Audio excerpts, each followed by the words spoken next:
Hello, BoxyBlue here, and we're going to be making something super simple and tasty.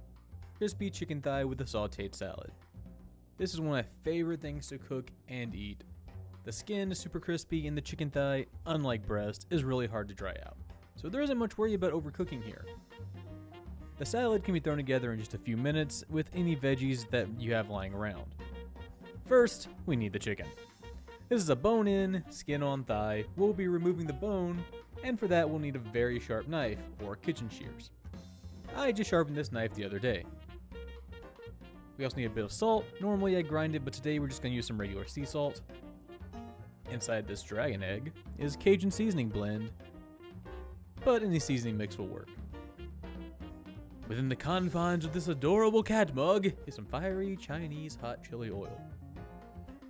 There will be a link to the recipe for the description. We're not going to be using much of it today, but I love this stuff.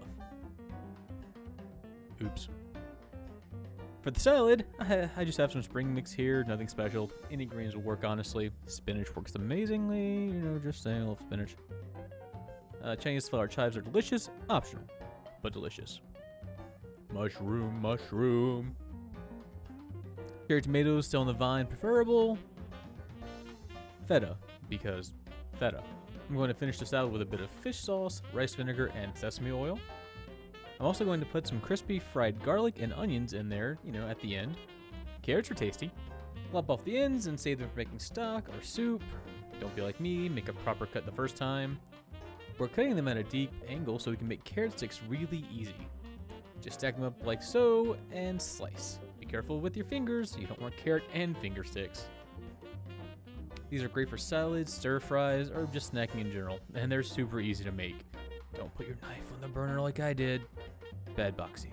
Time to slice the shrooms. I like to pull the stem out and slice it separately. Here I cut the top layer super thin. Turns out I only needed one.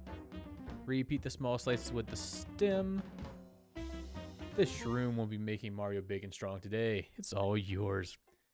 Cleaning time! Yeah! Almost forgot the chives. Now, these are all up to preference. Personally, I like them cut into sections like this. And it's time to debone the chicken, but leave the skin on. See the bone right here? Now, I'm no expert, but I've been doing this for years. I find cutting an X just above the bone, it helps to remove the muscle from around it. Once we have that done, we need to begin removing the bone. It's fine if there's still meat around it, just be careful not to cut yourself. See how the meat pulls away from the bone here? That's good. And it's really hard to get a good angle on what I'm doing, so I just kind of gave up and did it normally at the end. Also, it's a great idea to save your chicken bones in a Ziploc bag in the freezer for future use. I have a massive bag of bones in here to make soup with later. Stick the now boneless chicken into a Ziploc bag, or use some saran wrap or a wax paper or whatever. We're gonna pound this thing into a thin, even piece of meat. Beat the shit out of it. See how thin and even this is? Wonderful. Violence is the answer sometimes. Now we're gonna pat it dry and lightly salt the chicken thigh on both sides. You can get some super crispy skin by putting it on a plate, skin up, and leaving it uncovered in the fridge overnight. But I don't do that most of the time because I'm usually kind of in a hurry when I make this. And if you don't have time to leave the skin in the fridge overnight, but you aren't in a massive hurry, you can also leave it out for 5 to 10 minutes on the counter.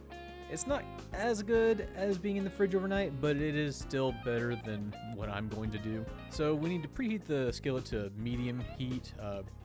For my stove, that's on a 5 out of 10. It's a little hotter than what I cook my scrambled eggs on, and I like them sort of runny, just to give you an idea. If you're not using something that is naturally nonstick, like my cast iron skillet, or, a carbon steel wok, you're gonna need some oil for this. Personally, I like to use avocado oil, if I have to. And you'll know the skillet is ready when the water begins to evaporate the moment it comes in contact with the surface. Perfect. Now pat the chicken dry once again, and throw it into the hot pan, skin down. Did you hear that sizzle? That's a good sizzle. Now, season the skinless side with the seasoning of choice. This dragon egg will bring me fortune. Maybe. Now, To pass the time, just play some rock, paper, scissors with yourself. It takes about 8 minutes for the chicken to turn this delicious golden brown. This side will cook a lot faster, about 3 minutes total. If you're going to follow my lead and add some chili oil, now is the time. Add a very small amount of oil to the hot skin and it will absorb the flavor and heat of the oil. And it's done. Do you hear that? Do you hear it? But we're not finished yet. Break up that wonderful fond on the bottom of the pan. Anyways, if you need to deglaze it, use some cold liquid. My cast iron skillet is really, really well seasoned, so it just breaks right up.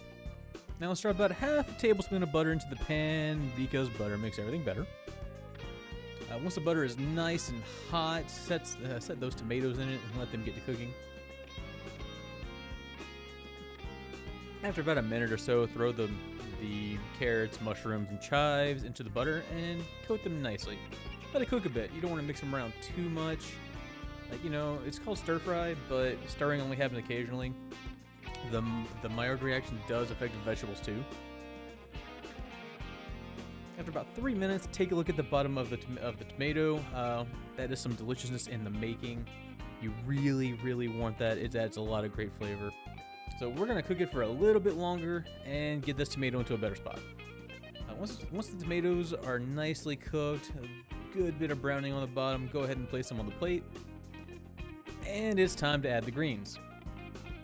Make sure to catch any that are trying to escape. No veggies will get away tonight. Once they started to wilt, you can throw the feta in. So you can add little crispy bits of fried onion and garlic like I did here for a nice bit of crunch at the end. And we're gonna finish it off with a bit of fish sauce, rice vinegar, and sesame oil. Stir it around, make sure everything's nice and coated, and it's done. Get it on the plate. Doesn't that look beautiful? Doesn't it look beautiful? Listen to it. Listen to the song of the chicken.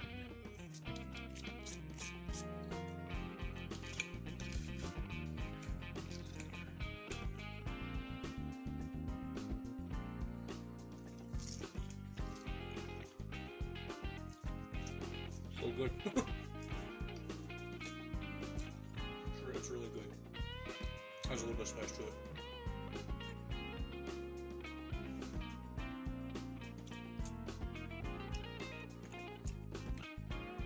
Also really good.